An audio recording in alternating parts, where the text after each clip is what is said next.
Daniel Faessler is a staff attorney and clinical supervisor in the Health and Welfare Clinic at East Bay Community Law Center.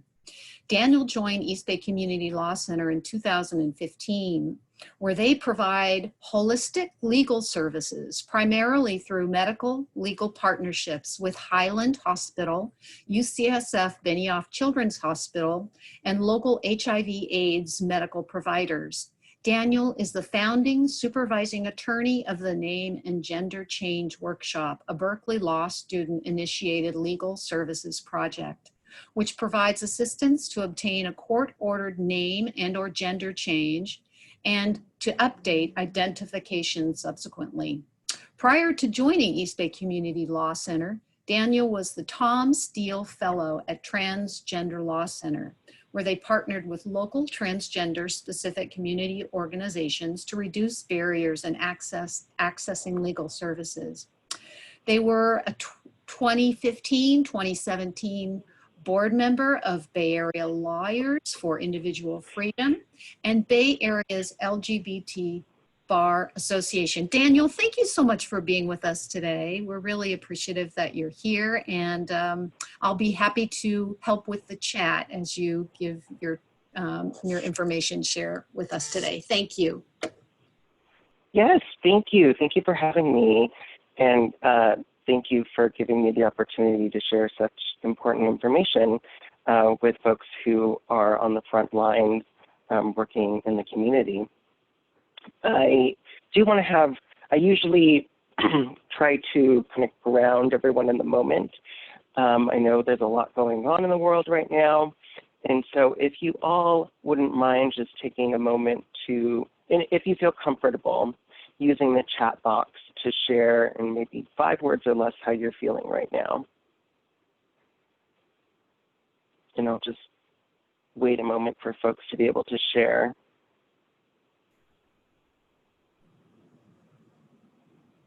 So some folks are grateful, blessed, financially frustrated, hanging in there, anxious, ready to know more, tired, angry, hopeful, blessed. There's a very wide range of emotions and feelings right now, which I think are all completely valid. Thank you all for sharing, and feel free to continue to share so that others can see how you're feeling. I'm going to go ahead and get started with the information because there is so much to talk about. And at the outset, I do want to say that I work primarily well, I work in a few different areas, but I would say that I know more about public benefits than I do about immigration. And so it's this interesting intersection where I have to know a little bit about immigration in order to ensure that my clients are able to access these benefits. But I wouldn't say that, I certainly don't know how to help someone apply for a U visa. So just because I know a little bit about benefits for immigrants doesn't mean I know a lot about immigration. So I just want to keep that caveat from the beginning. And I'd like to start us just by telling you, if I can get this to work. There we go. A little bit about EBCLC. So we were founded in 1988 by UC Berkeley law students who wanted to fill gaps in legal services that were a result of, I believe, some cuts in funding for Legal Services Corporation. And so it's actually the first community law clinic or first law school clinic at Berkeley Law. And so we've always sought to provide legal services to low-income communities in the East Bay while also providing quality training for law students. So we've always had a dual mission. And our goal is to make the lives of East Bay community members more healthy, secure, productive, and hopeful, while also training the next generation of lawyers. So folks who work with us are probably familiar with our model and how we work with law students. And I work in the health and welfare practice at East Bay Community Law Center. We actually started off as the HIV/AIDS Law Project in 1989. And so for many years, we have partnered with HIV/AIDS providers in Alameda County. And in about 2006, we started to partner with UCSF Benioff Children's Hospital, and currently we partner with the primary care clinic there. And we also partner at Highland Hospital with the health advocates, as well as Project Dulce, which I'm sure many of you are familiar with on this call. And so the idea, and like I said, many of you are probably familiar with this, is that we can help solve, address the health of our shared patients or clients by addressing some of the social problems first, and using a holistic and interdisciplinary approach. So some examples of how an MLP can help with someone's health is uncontrolled asthma and allergies related to unhealthy living conditions, the threat of eviction or housing insecurity leading to anxiety and depression, incomplete adherence to medication, impact on emotional and cognitive development, a lack of access to public benefits, or unjust denial of public benefits leading to food insecurity and financial strain, medical bills that prevent folks from actually accessing medical care, or like a lack of insurance that leads to medical bills, that leads to lack of access to medical care, the threat of deportation leading to anxiety, depression, isolation, as well as inadequate educational support, leading to problems in school, academic failure, and which can impact somebody's ability to get employment later on, which, as we all know, would also affect their health and access to other resources. So those are some examples and issues that we address through the medical legal partnerships. Are public benefits, which we're going to be talking today about immigrant eligibility for public benefits, disability-based benefits, which will also be somewhat included in that, so SSI, SSDI, SDI. Also housing work, so we work to prevent evictions from happening, as well as address habitability issues in the home, so the conditions in the home like mold or like rodent infestations or other unsafe housing conditions. Immigration, such as removal defense, DACA, U visa, asylum cases, as well as consumer-related cases, so debt defense, issues with the DMV, identity theft is also included in that. So I took a poll, or I asked some questions when folks were signing up, and about 40 of you responded to those questions. And of those who responded, here's some questions I asked. What percentage of your clients are immigrants who rely on public benefits? And 10% of those who responded said all. 28% responded most, or about 75% of their clients. About or 25% responded about half of your clients, and about a third of you responded some of your clients. But it looks like, if I do the math right, the large majority of you, most of your clients, are immigrants who rely on public benefits. And there's a similar trend throughout this. What percentage of your immigrant clients are concerned that using public benefits will impact their immigration status? 28% of you said all of your clients, immigrant clients. 18% said most. 15% said half, and 35% said some. So again, about more than half of you believe that half or more of your clients are concerned about this. And then I asked, how comfortable are you discussing with your client their eligibility for a particular benefit? And a quarter of you are very comfortable, and 60% of you are somewhat comfortable, and 10% are not at all comfortable. And lastly, I asked, how familiar are you with the topic of public charge? And 8% of you said very familiar, 63% said somewhat, and 28% said not at all. So by the end of the day, or end of this, hopefully many of you feel more confident in discussing, or at least have resources to help you, help your clients navigate these issues. So today, we're going to be doing a public charge 101.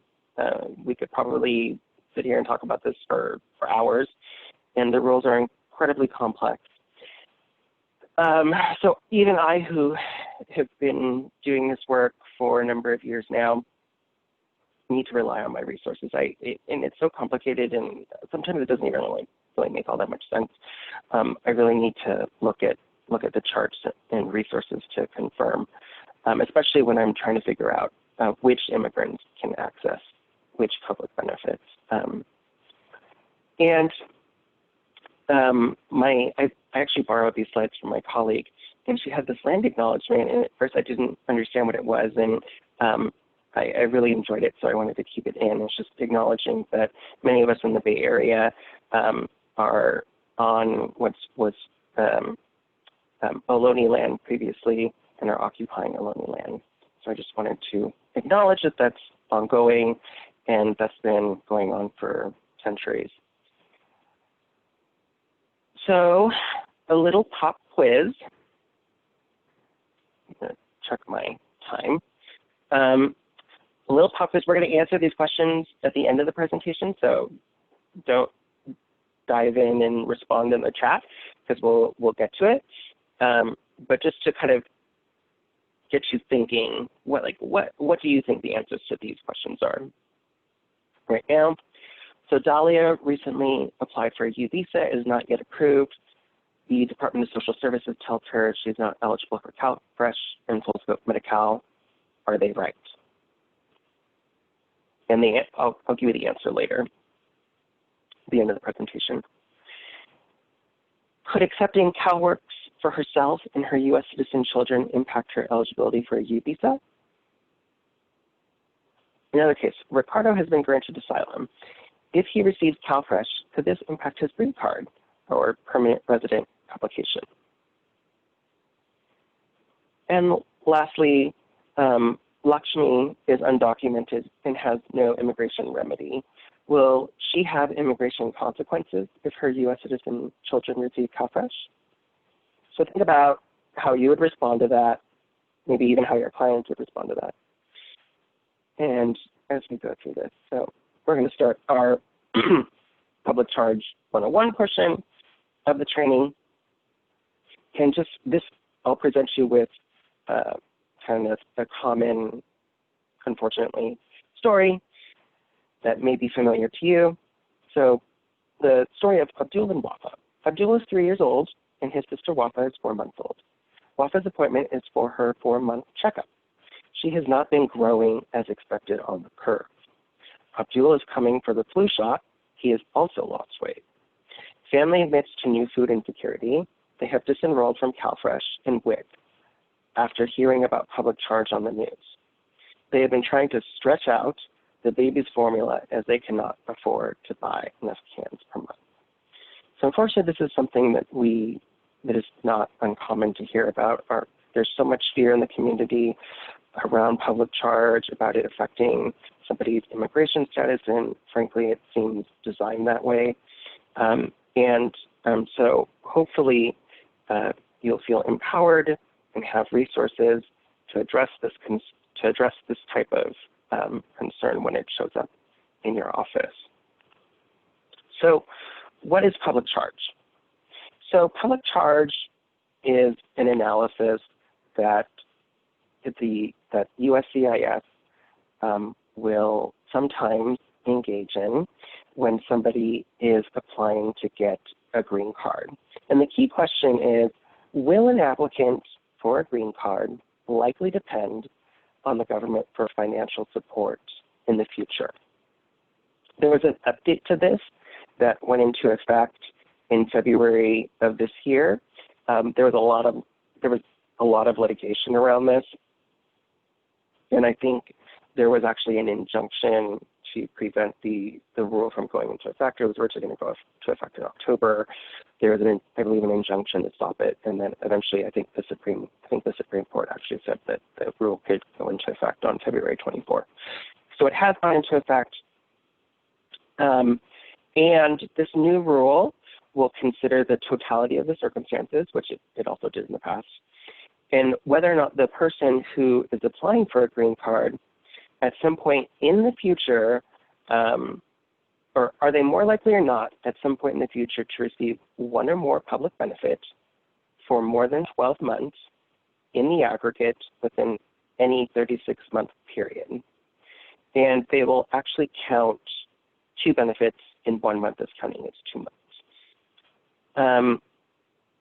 So that sounds kind of scary, but when we actually kind of pull the curtain back a little, it becomes a little bit more clear that very few people are actually subject to this rule. The large majority of our clients are not going to be subject to this. So first of all, who is not subject to this? It does not apply to U.S. citizens. And if you already have a green card, it would not apply to you unless somebody plans to leave the country for 6 months or more. So if somebody's going to leave for 180 days or more, they should talk to an attorney. It does not apply to folks with DACA. It does not apply to folks with TPS or temporary protected status. It does not apply to folks who are asylees or refugees, and that's and we're talking about the legal status, not like the kind of everyday parlance that folks might use, but the actual status granted by USCIS.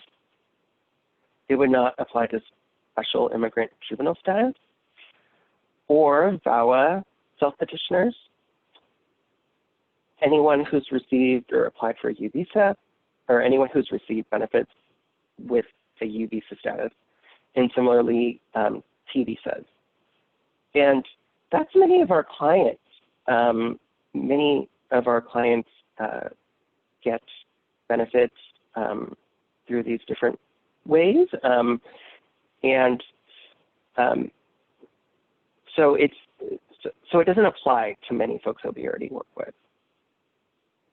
Another kind of group of folks that it does not apply to would be public benefits by family members such as children who are U.S. citizens. Does not count against their parents, for example. So that's been, I think there was some concern that that might change under the new rule, but the new rule does not change that. Benefits that do not count as, or that would not count under the old rule or the current rule is WIC, children under 21 and people who are pregnant can still access Medi-Cal. Emergency Medi-Cal doesn't count. School-funded programs like free and reduced lunch and Head Start do not count. And disaster relief doesn't count. So pandemic EBT, for example, wouldn't count. And I think it would also probably count as a school-funded program. Daniel? Yes. Someone is asking about, what about someone with an open asylum case? I think for the previous. So somebody with an open asylum case. So so the question is, could they, if they receive the benefit while they have an open asylum case, would that affect their ability later on? That's what I think it is, yes. Okay. I don't believe so. So the issue with that is, and we'll kind of get to this in a little bit too, or talk about this in a little bit, is what can somebody with an open asylum case actually get? There's kind of like this catch-22, because the rule is saying, like, if you actually receive these benefits, then it'll affect you if you get a green card. But many folks, if you have an open asylum claim, many folks don't actually qualify for a lot of these programs, except maybe I'm thinking Medi-Cal. Like maybe if they argue that their USCIS knows that they're here and has no intention of deporting them, they might be able to get Medi-Cal. And as you'll see later on, if you have crew call, Medi-Cal for crew call, then that would be state funded, and so that wouldn't count. And so I'm kind of struggling to think of a program that would even count, and I don't think any way that somebody who eventually gets asylum would have an issue anyway. Okay, so there are a number of questions coming in. What would you like? Yeah. Dan, would you want to address them, or should we keep going? Let me tell you the topic and you can decide. Sure, What's about yeah. The application process and, for example, EBT cards. Another one is what program, public benefits and programs are available to people.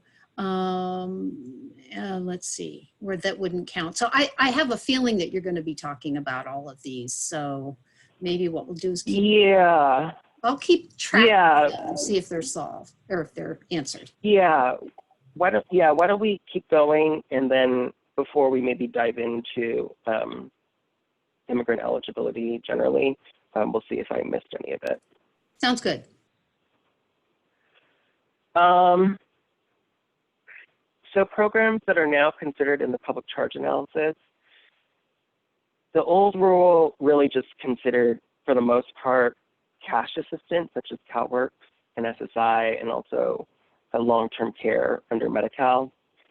And additional benefits that are considered are CalFresh or SNAP or food stamps, public housing or Section 8, Medicaid or what we call Medi-Cal in California. But there are a bazillion exceptions for Medicaid or Medi-Cal. Exceptions are made for coverage for emergency services, children under age 21, and people who are pregnant, and up to 60 days postpartum. And then, again, cash assistance provided by federal, state, or local government, for example, TANF, SSI, or GA. But as I was saying, there's kind of this public charge catch-22 for folks who actually access the benefits. So you need some sort of status to receive the benefits, and you cannot receive most benefits without any status. And so many statuses that can actually lead to somebody requesting a green card are exempt from public charge. So it's like, so who is this actually going to affect, this rule? And it's a very small group of people. And from what I hear, the rule really is probably going to affect people who are applying to immigrate to the United States. It'll probably more likely block folks from entering than it would affect folks who are seeking benefits here currently. So this isn't necessarily an exhaustive list, but what are some examples of statuses that could be of like groups of folks who might be considered in a public charge test? So, for example, with Medi-Cal, that would be adult LPRs, or legal permanent residents, or folks with green cards, who enter before August 22nd, 1996, or have been in qualified status for 5 years, if they seek to re-enter after an absence of over 180 days, or about 6 months. Adults paroled into the United States who entered before August 22nd, 1996, or have been in qualified status for 5 years, if they seek to adjust through a non-exempt pathway. So a non-exempt pathway would be like a family-based petition, for example. So if somebody, for example, is like somebody's brother is a United States citizen and applies for them, or if they get some, like, I'm also told, like, employment visa, that might get in the way. But again, if somebody is getting an employment visa, the totality of the circumstances, they would probably consider the fact that they're actually working and able to support themselves. So again, I don't know how much that would play into it, and it would probably depend on the facts. But another status, adults granted withholding and removal in a small subset of Cuban Haitian entrants if they seek to adjust status, again, through a non-exempt pathway. Veterans, their spouses, their spouse or surviving spouse, and children if they are not exempt otherwise, and SSI recipients are Native Americans who are not exempt. So it's this kind of really narrow group of folks who actually fit into this kind of catch-22 who are currently already in the United States. State-funded Medi-Cal does not need to be reported as benefit, so LPRs or parolees or VAWA self-petitioners during the first 5 years in the United States wouldn't need to report their Medi-Cal. Undocumented or documented immigrants would not have to report Medi-Cal. Adults who fit into one of the many protocol categories and are not qualified immigrants would not have to report their Medi-Cal, which is kind of what I was beginning to with the asylum applicant hypothetical. And now you'll see there's some kind of similar themes in this. So what about someone who gets SNAP? LPR children or adults in qualified status for 5 years if they seek to reenter after an absence of over 180 days. Paroled into the United States children or adults if they seek to adjust through a non-exempt pathway again. Persons granted withholding or removal in a small subset of Cuban Haitian entrants if they seek to adjust through a non-exempt pathway, as well as veterans, their spouse, surviving spouse, and children if non-exempt. So again, very small subset of folks who could be subject. And lastly, who gets public housing or Section 8 for public charge tests. LPRs if they seek to reenter after an absence of over 180 days. Paroled into the United States if they seek to adjust for a non-exempt pathway like family-based petition. Granted withholding of removal if they seek to adjust through a non-exempt pathway like a family-based petition. Or citizens of Micronesia, Marshall Islands, and Palau if they leave the United States and seek to reenter, or if they seek to adjust through a non-exempt pathway. So what I'm trying to hit home is that the large majority of folks who are currently here are probably not going to be affected by it. And when in doubt, someone should always talk to an attorney just to make sure. But again, if this is only going to be where somebody is applying for a green card, that this analysis takes place so it doesn't affect U.S. citizens, and there's a large number of statuses that are exempt that I went over.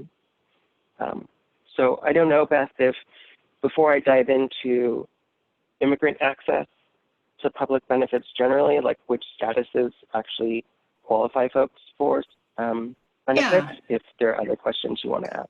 Sure. So, sure. So here are a couple of the questions. Does CAPI count as potential public charge? Yes. Okay. Yeah, it does. Okay. And the Safe Public Program. Oh, sorry. Go ahead. Oh, hold on. Let me think about that. Does CAPI potentially count as public charge? I think it does. I want to qualify that. I always get nervous when I say something in an absolute term, because then I'm like, wait a minute, what am I basing that on?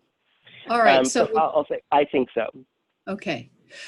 The Safe Public Benefits and Programs, does that mean that even if you are subject to public charge test, using any of these programs would still be safe and not count against you?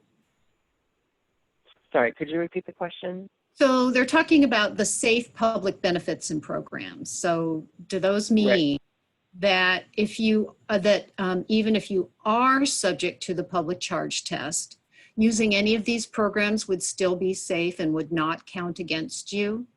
I mean, that's mean safe, right? So I would say. Yeah. So there was I think, hold on, yeah, I'm going back. I think they're talking about this slide. Yes, I think so.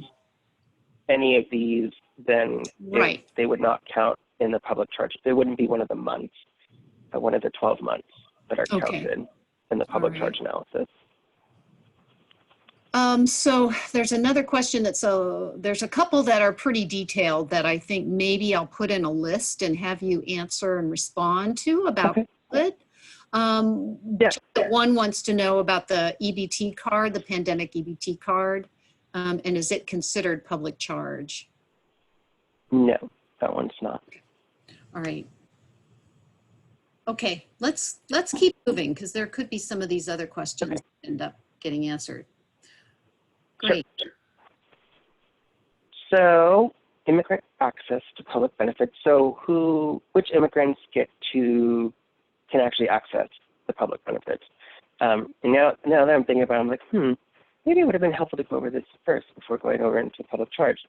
But a little history changes. There was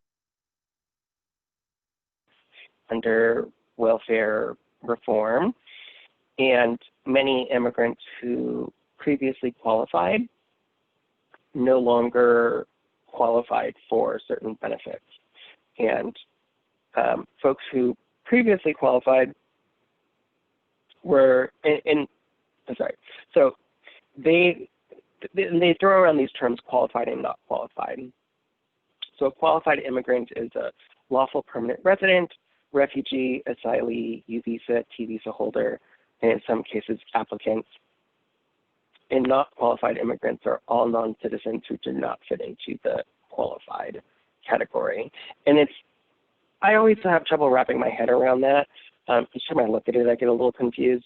But there's some resources that I provided that talk about who qualifies for the benefit and who doesn't qualify, and they throw these terms around. So if you're looking at some of the resources I shared, in particular the NILC, the National Immigrant Law Center public benefits table, it's helpful to have that background. And so for full scope Medi-Cal, who is eligible? So U.S. citizens have qualifying status. Certain or qualified immigrants, which include LPRs, or legal permanent residents or green card holders, asylees, refugees, U and T visa holders are all eligible. Also eligible are all children under 26 as of the first of this year in California. Applicants for U visas or T visas, this is something we see the county mess up all the time. And what I often hear from my clients is they go into social services and they are told by a worker that you have to be a citizen or have a green card in order to qualify. And that's just not true. And you can be an applicant for a U visa or T visa, so you don't even have to have been granted the U visa or the T visa. And they get it wrong all the time. And they're supposed to have someone fill out the application and then formally deny them in writing. And what I often hear is that they're just told at the desk, like, no, you don't qualify, don't bother, which is not what they're supposed to do. So if that happens, you should contact us about that. Another group that's eligible are folks who are permanently residing in the United States under color of law. It's the MC-13 form, and there's like this long list of folks who would qualify. And I think probably the most common box that's checked, at least in my experience, is the last one, which is, they say INS still, but it's USCIS, knows that you're here and has no intention of deporting you. And yeah, I think this is actually, here's a picture of the MC-13, and it actually shows the different protocol categories. So an alien subject to an order of supervision, an alien granted an indefinite stay of deportation, and I don't want to go through all of them, but you can review that there.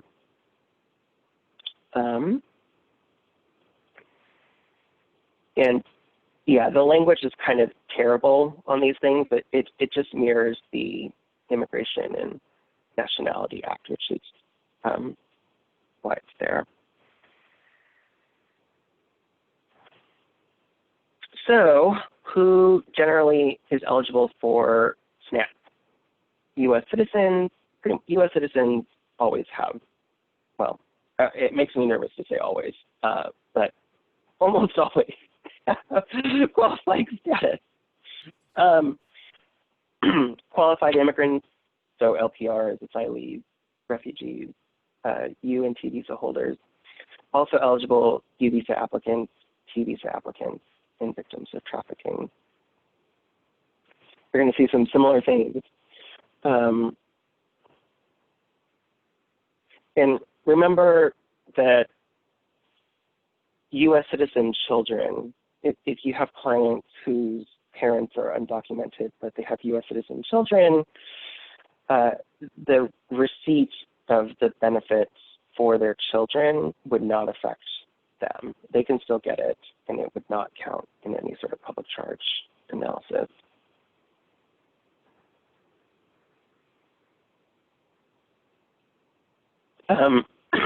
There is, so as a practical matter, I guess California has filled in some of the, I should have said this earlier, but some immigrants who typically wouldn't have qualified under the welfare reform in 1996 continue to qualify because California has stepped up and paid for some of those immigrants to qualify.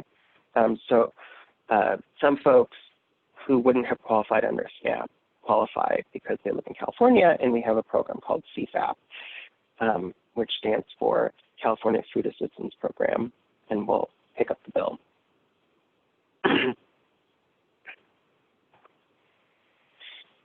CalWORKs, similarly, immigrant eligibility for CalWORKs includes U.S. citizens, qualified immigrants, and also eligible are U visa, T visa applicants, and victims of trafficking. Are there any questions? I feel like there's some questions that might be coming up. Yes, there are. So someone asked, there was a question, does that include cash aid received for children? Was one, that would be probably about. So I think, I'm assuming the question is, if cash aid is received for children, will it affect the parents and undocumented parents? Correct. Because I was talking about SNAP in that. The same thing applies for CalWORKs or cash aid. So if undocumented parents have U.S. citizen children and are receiving cash assistance on behalf of their children, it should not affect them. Okay, great. That's like a common myth in the community. Yes. I hear that all the time among my clients is, oh, but it's going to affect my children later on. They'll have to pay it back.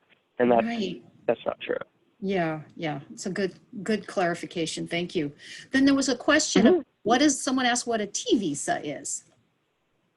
Oh, a T visa is a visa for someone who has been trafficked. Okay. So it's like it's kind of usually I tend to think of them as like someone who's been forced to do some type of labor in the United States. So like kind of like a typical example is like a sweatshop, but somebody who's been forced against their will to work or brought to the United States just to do labor. Okay, great. I think is kind of the simple definition. Okay. Other questions? So far, I think we're okay. There'll be more that come up, but let's keep going through the slides. Thank you. Sure. So another program that's available is California State Disability Insurance, and that is eligible to anyone who has paid into SDI, regardless of their immigration status. So if the easiest way to figure out if someone has paid in is to look at their pay stubs, if they have pay stubs, and see if there's CASDI on their pay stub. And if they've paid into that, then they have to have paid in during the base period. So it's kind of confusing, but they don't count the current quarter that you're in, they don't count the last quarter that you're in, and then they count the previous 4 quarters. So for example, if somebody is applying now, they wouldn't count this current quarter, which is April through June. they wouldn't count the previous quarter, which is January through March, and then they would look at the income from all of calendar year 2019, which is those 4 quarters, and then they would see the quarter in which they paid the highest amount of money, and then they would get replacement wages for a percentage of, like, I think it's like 60 to 70% replacement wage up to a certain threshold, which I think is like $1,252 per week. And that's regardless of immigration status. So if somebody is genuinely so they still have to have paid into it. And I've had cases where folks are genuinely self-employed, so they don't, you have to pay into it separately if you're genuinely self-employed. And sometimes if folks work at like school districts, they don't necessarily pay into it. But most folks do. And so that can be a good wage replacement for somebody who can't work and has paid into it. And then another one that we commonly see is paid family leave.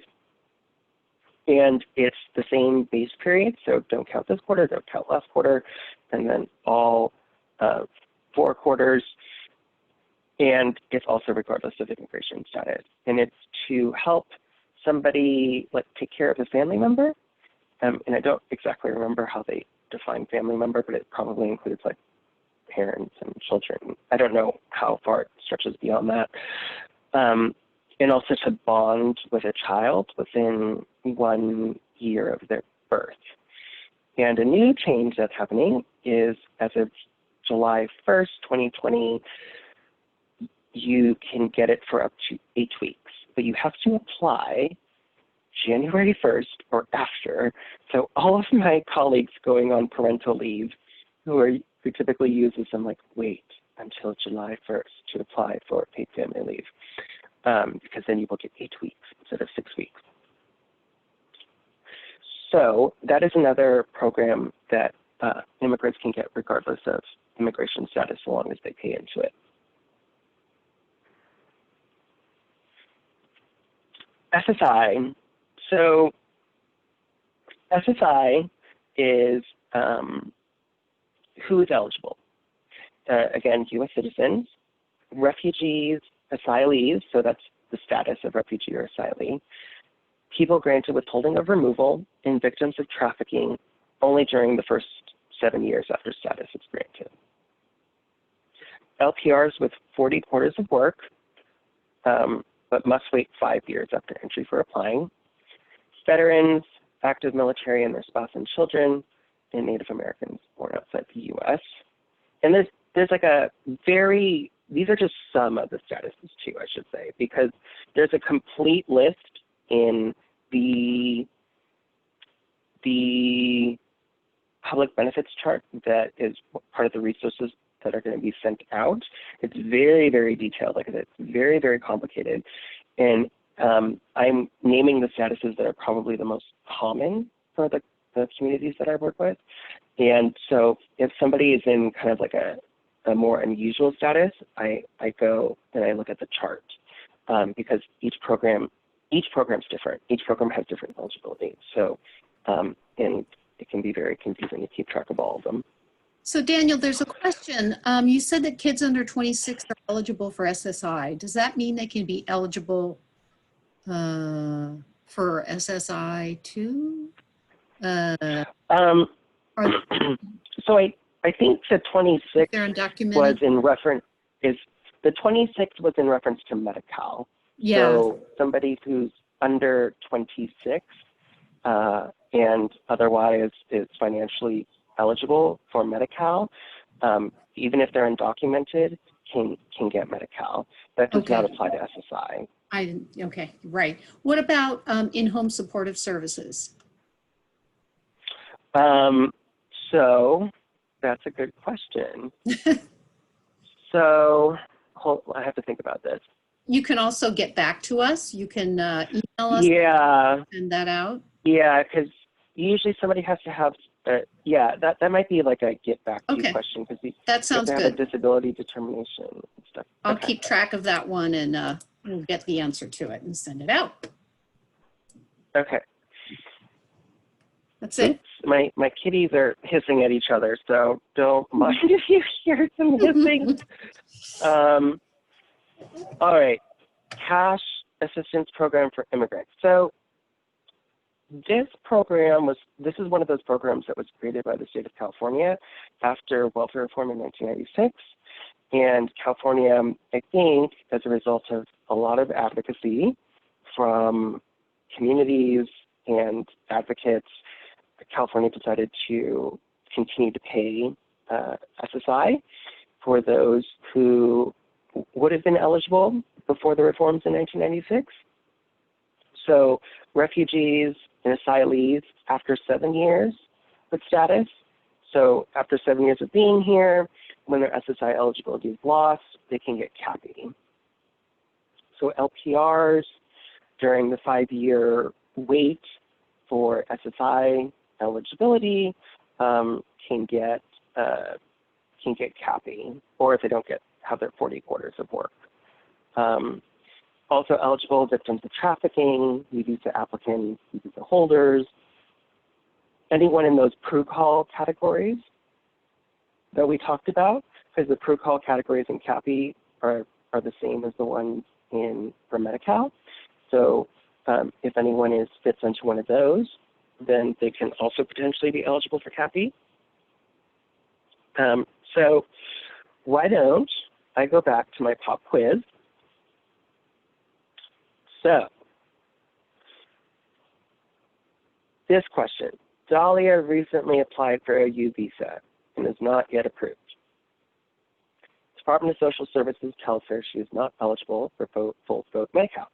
Are they right? Think about it, think about it. And the answer is no. So U visa applicants are eligible for full scope Medi-Cal and also pretty much all the other county administered benefits. So CalWorks, CalFresh, and hold on, let me think about it. CalWorks, CalFresh, CAPI, I'm probably missing others, but those are the main ones. Could accepting CalWorks for herself and her U.S. citizen children impact her eligibility for a U visa? Think about it. And the answer is no. So the U visas are already exempt from any sort of public charge analysis. So it wouldn't count for that reason, number one. Number two, receiving CalWorks, oh, she does get it for both of them. Never mind. I was going to say receiving CalWorks for just her children wouldn't affect her anyway, but it's for both of them, so never mind. So what about Ricardo has been granted asylum. If he receives CalFresh, could this impact his green card, permanent resident application? So think about it, and the answer is no. And the reason is that asylees are exempt from the public charge analysis. So that wouldn't affect him. Asylees, among many other groups of people, are not affected by it, like U visa holders or T visas or refugees or any of the other statuses that we talked about earlier in the previous slides.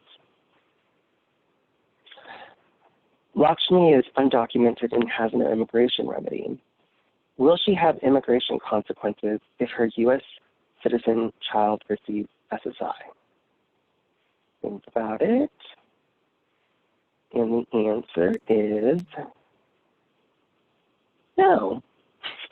So I think I spoiled it from when I was answering number two, but U.S. citizen children that receive benefits will not affect a parent's immigration remedy. If they end up having an immigration remedy later on, it would not affect the parent's ability to get an immigration remedy. So, bonus. Lakshmi is undocumented.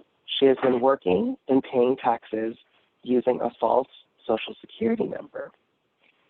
If she becomes disabled and is she eligible for state disability insurance? So think about it. What do you think? And the answer is yes, it is, or she is. Anyone who has paid in recently into SDI and those quarters I was talking about that are kind of confusing would be eligible. I think in this particular situation, it's best to fill out a paper application, and you never want to lie and say that it's your actual social security number, but there's a spot on the paper application to say other numbers that have been used, and then you can fill in other numbers that are used, and then state disability insurance can look up the record, or how much wages you've paid in, because that's really what they want to know, is how much you've paid in. And then one more. Ricardo was granted asylum almost 7 years ago. He has been receiving SSI, but is about to hit the 7-year limit for asylees to receive SSI. What program should he consider? Think about it. Ooh. And the answer is CAPI. So he should go to social services, the local welfare office, to apply for CAPI. And whenever folks apply for CAPI, my computer's about to turn off, so I'm going to plug it in. But whenever folks go to apply for CAPI, I always warn them that not everyone in social services is actually aware of the program. It's a very, very underutilized program. And I've heard so many horror stories about clients of mine who should have been eligible for CAPI and didn't receive it for years. Like you're eligible at age 65 for CAPI, or sorry, like someone could be, I should say, eligible at age 65 if they're financially eligible. And I've met folks who didn't get it for years, and they had been receiving GA instead of CAPI, and it was just heartbreaking because you get so much less on GA than you would on CAPI. And so if somebody goes in and tries to apply, and is told they don't know what that program is, they should also talk to the person's supervisor. And hopefully the person's supervisor knows what it is and can help them get connected to someone who can help them apply. I'm gonna plug in my computer really fast. My apologies for that. And lastly, these are some resources. Additional resources. I think some of these are going to be sent out to you with the slide. But here are some additional resources that you should take a look at. And I just kind of want to sum up and say that today we talked about Public Charge 101 and how the large majority of folks who are already in the United States probably would not be subject to the public charge analysis. And we went over the different programs as well as the folks who are exempt from the analysis, the programs that do apply, and some statuses where folks actually would be subject to it that are very narrow. When in doubt, you should always talk to an attorney if you're not sure, so that we can do the analysis. And we also talked about programs that are out there and immigrant eligibility for those programs. And there are also some resources that I'm providing here that can help you when somebody has a less common immigration status. And that is the end of my slide presentation. So we have some time for questions. That's great. So a question that just came up is someone works and pays taxes under a false social security number, does that make it fraud? Do they consider Does that make it fraud? Does that make it what? Tax fraud. I don't know the answer to that question. Yeah, I know. I don't do tax Fraud. Yeah. fraud. Yeah. So I don't work in any sort of like criminal area. Yeah. And I'm not sure which application they're talking about, but in the application, how would a person apply without a social security number? Well, part of that, they might use one that's not theirs, I guess, or how do they apply if they don't have a social security number? For which? Well, I think it's hard to answer that question without knowing which program it is, because all the applications are slightly different. Okay. If it's like a county administered benefit, it also depends on the situation. So if somebody is on a county administered benefit, and yeah, it looks like a Medi-Cal application. a Medi-Cal, and so if it would depend on the status. So it's say like a lot of U visa applicants don't have a social security number, for example. They don't have to put one, but the county messes that up all the time. And I've often seen clients denied for not providing a social security number, but there's a workaround in the system, and it's just the worker didn't do the workaround. And so it's not the client's fault if they're denied for not having a social. The county was supposed to, I don't know, put some other number in instead. Okay. So it really just depends on the client situation. And I probably have to know more about it to be able to answer it fully. Okay. Another question, what can a client do to access CalFresh if they are in the application process for refugee asylum? I don't think they can. I don't know about refugee status, but I know for asylum seekers, they probably shouldn't qualify. There's case law that says, I think there's some case law that's kind of old, and it was from when asylum cases didn't take as long.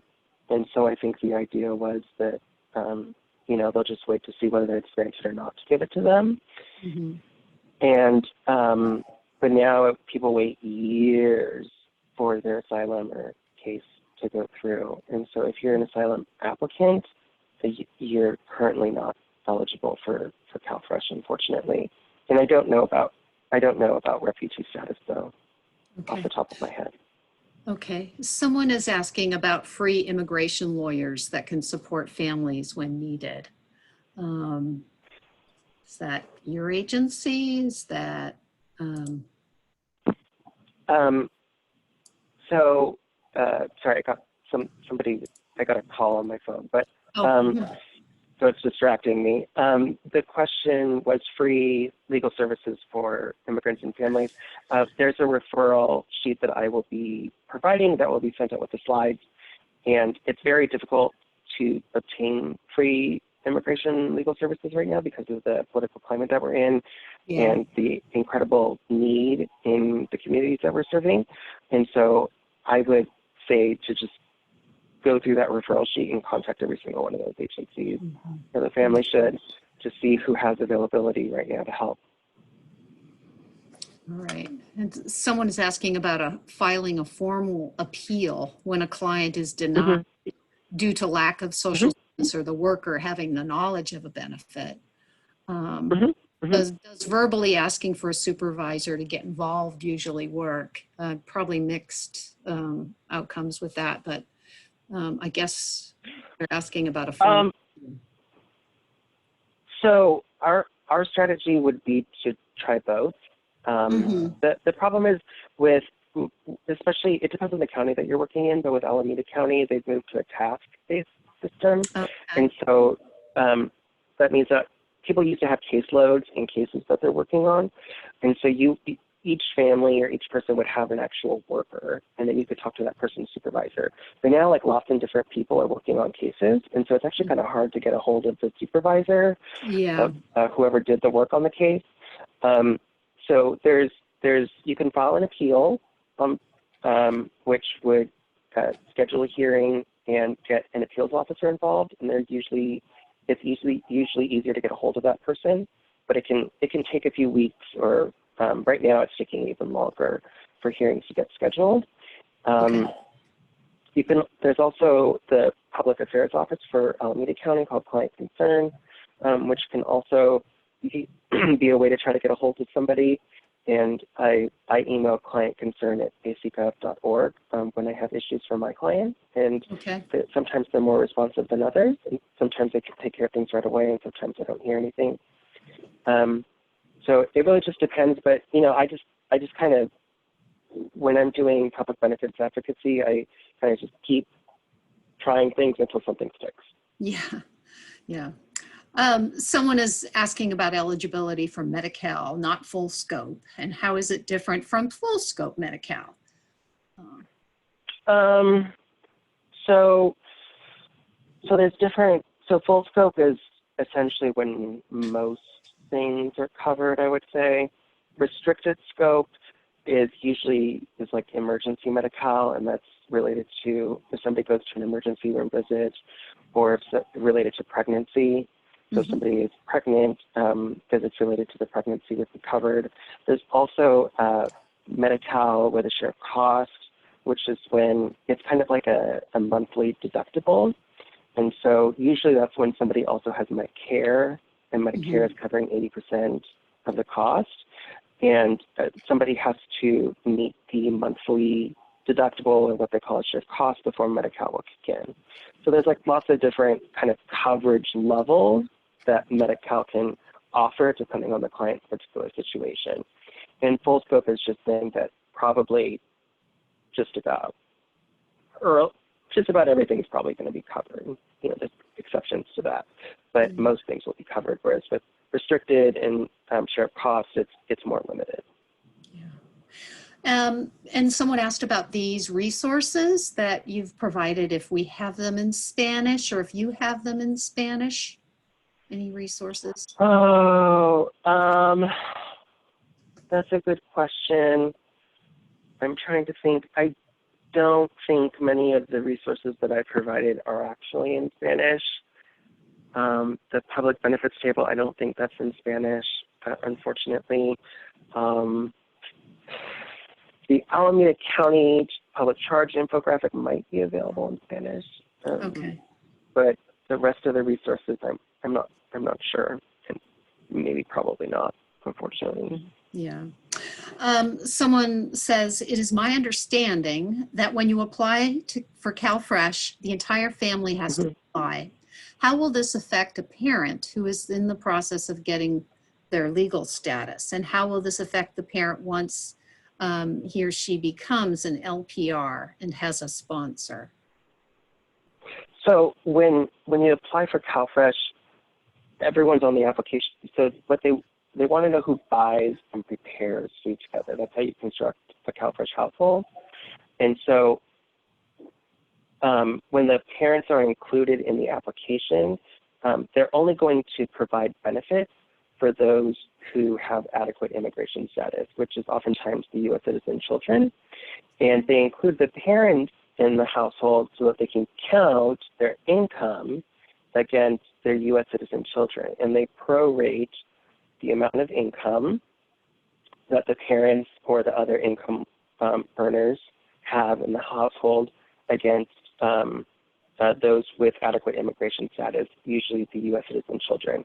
If the parents aren't, like I've said before, if the children are receiving it, the benefit, and it's the benefits for the children, then it doesn't count. So even if they're counting the parent's income, which is really to reduce the amount of benefits that the children are getting, it wouldn't affect the parents if later on they somehow apply for a green card that is a non-exempt pathway. So not one of the many different pathways that we talked about that would be exempt from the public charge analysis, like an asylee or a U visa holder or a T visa holder. Okay, great. And someone let us know that the family preparedness packet is in Spanish as well. So that, oh, great. Yep. Thank you.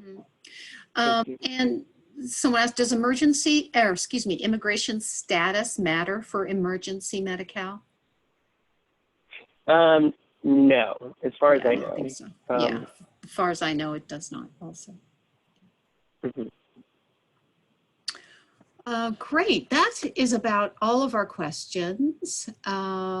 This has been really helpful.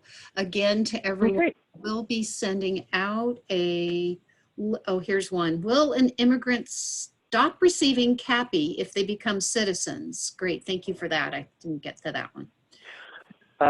Yes. Yeah. Yeah. They would have to reapply for SSI. Right. Okay. Awesome. And that Thank you has happened. so much, Daniel. We really appreciate your time with us today. And folks, we will be sending out these resources to you. We put a lot of them in the chat box already. Hopefully you found them there. And look forward to seeing you again at another training. So thank you again, Daniel. Appreciate it very much. Thank you, Virve. Yeah. Okay. Thank you, everyone.